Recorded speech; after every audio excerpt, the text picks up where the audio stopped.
Dear students, myself Professor V.S. Kale, Department of Electronic Science, KTHM College, Nasik. Today we'll start subject EL 333 Analog Circuit Design and Applications of Linear Integrated Circuits. Its first unit title is Practical Considerations for Operational Amplifier Circuit Design, and today we'll see the subtopic of it,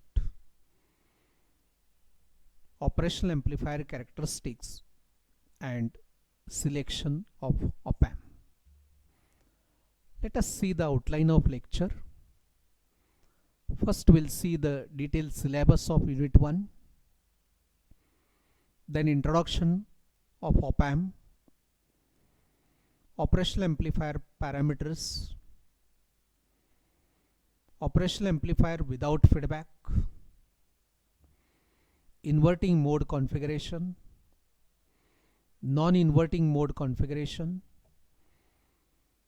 how to select the Op-amp for circuit design, that is Op-amp selection, and at the last we'll summarize the lecture.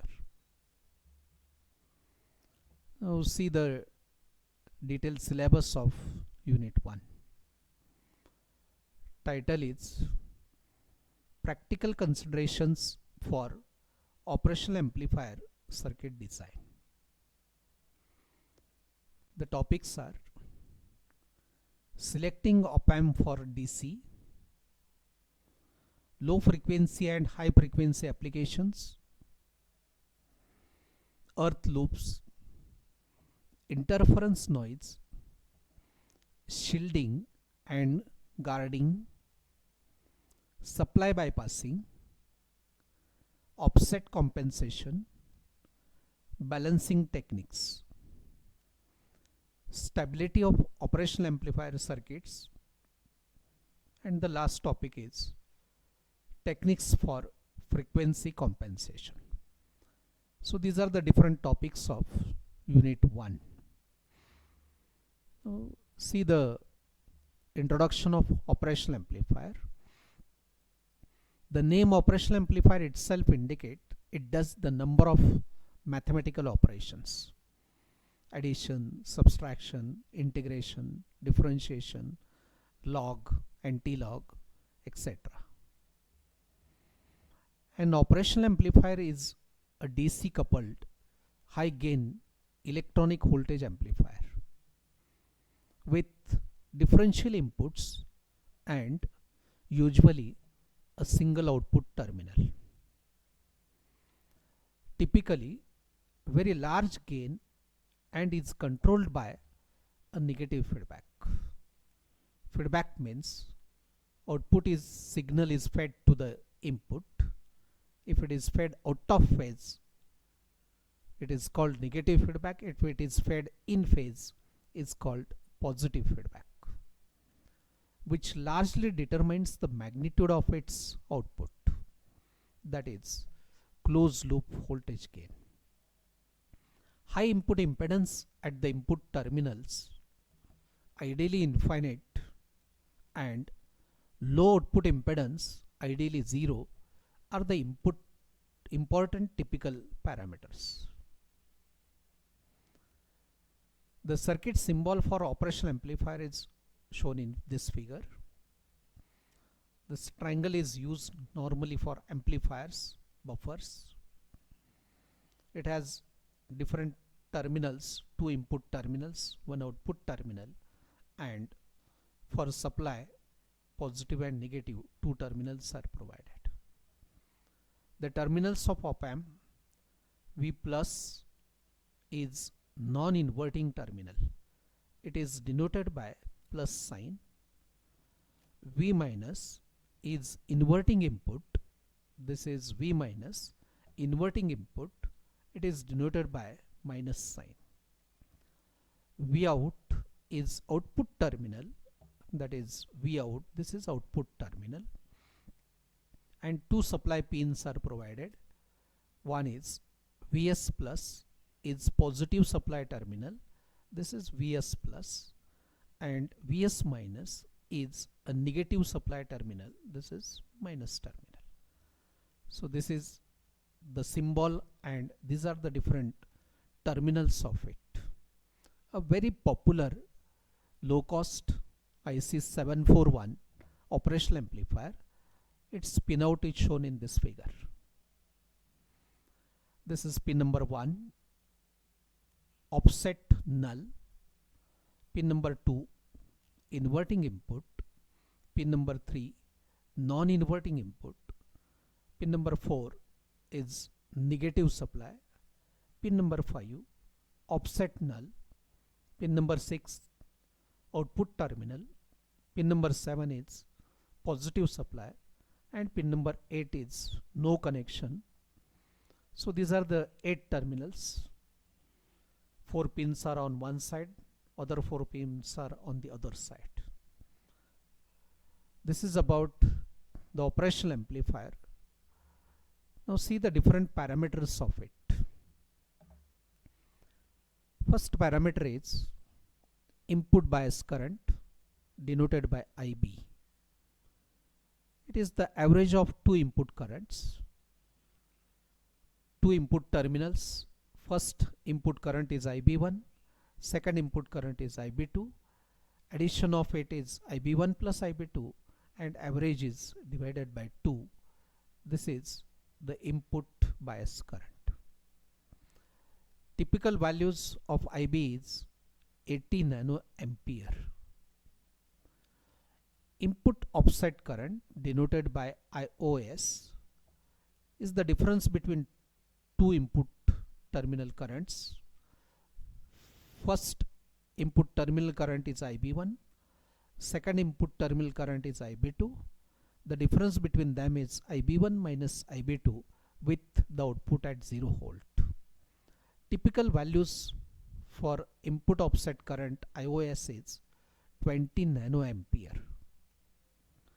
Input offset voltage is denoted by VOS. In ideal op-amp, when both inputs are at 0 volt, output should be 0 volt, but VB mismatches in the BJT bijunction transistors of its two halves. The differential amplifier, two halves are there. Equal resistor, equal transistors, equal betas are to be there, but some mismatches. Due to that, small voltage appears at the output. This extra voltage can be eliminated by applying small voltage called input offset voltage. Typically for a 741 op-amp is 1 to 2 millivolt. Next parameter is common mode rejection ratio, in short CMRR. It is the ratio of differential mode gain to the common mode gain. If it is represented in dB, that is decibel, then it is equal to 20 log of, in bracket, differential voltage gain divided by common mode gain, bracket complete, to the base 10. Next parameter is slew rate, is the maximum rate of change of output voltage for a step input voltage. It is typically for 741 is 0.5 volts per microsecond. There are many other parameters of op-amp like input voltage range, how much input is to be given maximum. Output voltage swing, positive or negative, how much maximum voltage appears at the output. Power supply rejection ratio, PSRR. Input resistance, output resistance, voltage gain, bandwidth. These are the number of operational amplifier parameters.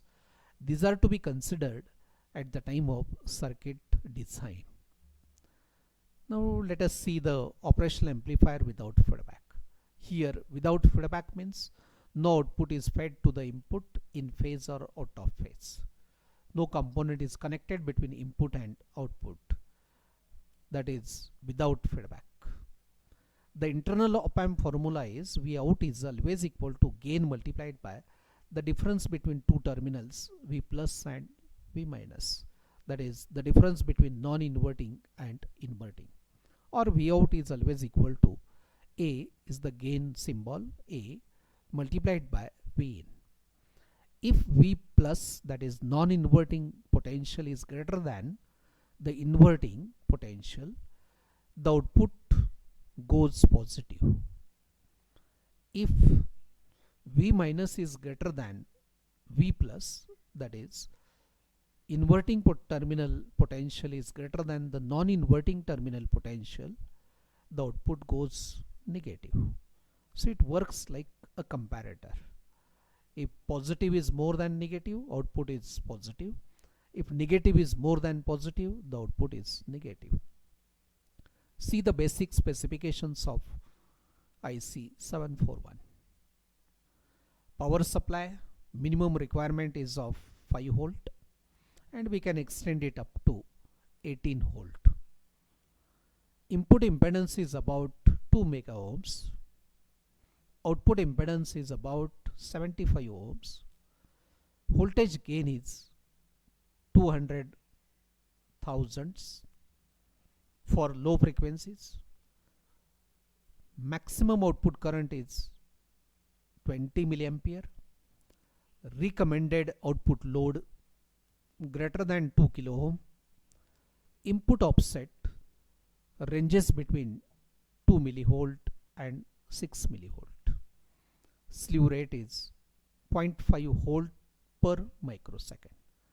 So first see the op-amp without feedback, and second, these are the specifications, how much supply is to be used for op-amp. Inverting mode. Inverting mode with feedback, with negative feedback, that is output is fed out of phase to the input. Output has opposite polarity as that of the input terminal.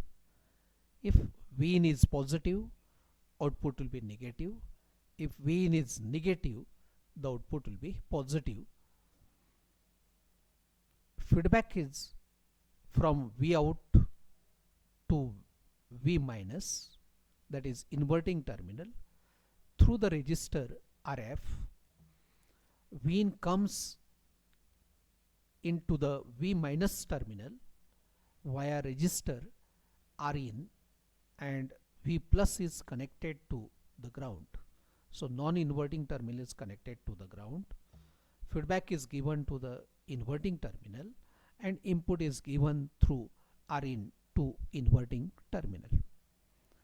Since V minus is always equal to V plus, inverting potential is equal to non-inverting potential, that is equal to 0, and the input current is 0 because of very high input impedance. In is calculated, V in minus 0 divided by Rin, which is equal to I2, that is feedback current, that is equal to 0 minus V out divided by R2. Therefore V out is always equal to minus, that is phase inversion. Gain of the amplifier is RF divided by R1 multiplied by V in. If the input V in rises, the output V out will fall just enough to hold V minus at the potential of V plus, that is 0. If the input V in drops, V out will rise just enough to force V minus to be very near to 0. The gain A is RF divided by R1. V out is A into V in, and if phase is to be inverted, negative sign is indicated. In inverting amplifier, when RF and Rin are equal, that is Rin is equal to Rf, the amplifier acts as an unity gain amplifier. So gain of amplifier will be 1, unity gain. Whatever the input is given at the input in magnitude, same will come at the Vout. This is about the inverting mode amplifier. Now see the non-inverting mode, that is input is applied to the non-inverting terminal, that is Vin. Feedback is given through R2 and R1 at inverting terminal. In this case, the gain of amplifier A is always equal to in bracket 1 plus R2 divided by R1, and output is with the same polarity as input. Vout is equal to A multiplied by Vin. In non-inverting amplifier, the output has same polarity, that is phase, as that of the input signal. Is the non-inverting mode or non-inverting configuration. So you learn inverting mode configuration as well as non-inverting mode configuration. Now let us see the ideal op-amp characteristics. There are different ideal characteristics of op-amp. First one is it has infinite input impedance, zero output resistance, infinite voltage gain, infinite bandwidth, infinite common mode rejection ratio, that is CMRR, infinite slew rate, zero offset. Characteristic do not drift with temperature. So its characteristic not changes though there is variation with in temperature. These are the ideal characteristics of op-amp. Now how to do the selection of operational amplifier for particular circuit design. The first point is which technology is we have to use. Technology op-amp is to be used in circuit. There are different technologies: BiFET technology, bipolar technology, linear CMOS technology. So we have to select the technology op-amp which is to be used in circuit. To choose op-amp, first designer must consider the function that it is required to perform, which operation would like to perform by using the op-amp. Then nature of signal source. We can give the input in the form of voltage or we can give input in the form of current. That is, input is voltage source or input is current source. If we selected the voltage source or current source, then next point is coming: impedance of the source, amplitude range of input signal, how much minimum to maximum input we are giving, the expected time / frequency characteristic of input signal, nature of the load impedance, output voltage or current, the required accuracy, environmental conditions, number of environmental parameters like temperature, humidity, mechanical vibrations, nearby sources of interference noise, etc. If these parameters vary, then it changes the accuracy of the circuit, yes or not, that we have to see. So it depends upon the environmental conditions also. What compensation we done. So how to choose the op-amp? These are the different parameters. Supply voltage over which circuit must operate with accuracy and without readjustment. And last very important parameter is the cost of the circuit. So you have to consider all these parameters, and finally we have to consider the cost of the circuit also. If high-end parameters are to be achieved, cost of the circuit will high. So we have to choose some moderate to get the better results or better accuracy. So these are the different parameters for selection of operational amplifier in circuit design. Now operational amplifier selection process, in which case inverting mode is to be used, in which case non-inverting mode is to be used, and what about the other parameters. So DC and low frequency applications. First point is the operational amplifier offset voltage, bias current and drift parameters influence the final selection of operational amplifier. So these are the parameters: offset voltage, bias current and drift parameters. Non-inverting feedback configuration is usually best for signal from voltage source. High input impedance minimizes loading errors and can be obtained with the use of high values resistors. Applications in which the input signal are current source applied by the current sources use the inverting operational amplifier configuration. Designer must consider how much offset and drift errors can be tolerated. So these are the points for operational amplifier selection process. Now let us see the summary of it. An operational amplifier is high gain amplifier with differential inputs, means two inputs and a single output terminal. There are a number of operational amplifier parameters like input bias current, input offset current, input offset voltage, common mode rejection ratio, slew rate, input voltage range, output voltage swing, PSRR, input resistance, output resistance, voltage gain, bandwidth, etc. So these are the number of operational amplifier parameters. Those are to be considered at the time of designing the circuit. Inverting amplifier with negative feedback, output has opposite polarity as that of the input signal, and Vout is always equal to negative sign, indicate the opposite polarity. Gain of the amplifier is RF divided by R1.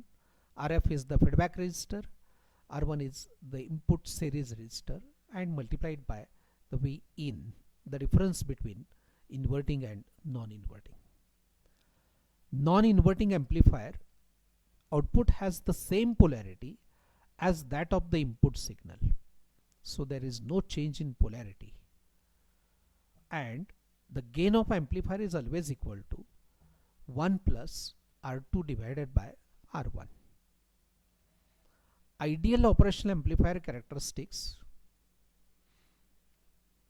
infinite input resistance, zero output resistance, infinite voltage gain, infinite bandwidth, infinite common mode rejection ratio, infinite slew rate, zero offset voltage. So these are the number of ideal operational amplifier characteristics. Operational amplifier selection parameters. First, technologies. Number of technologies like BiFET, bipolar, linear CMOS. What function required to perform? Nature of the signal, input signal. Is it in voltage form or current? That is, input is voltage source or current source.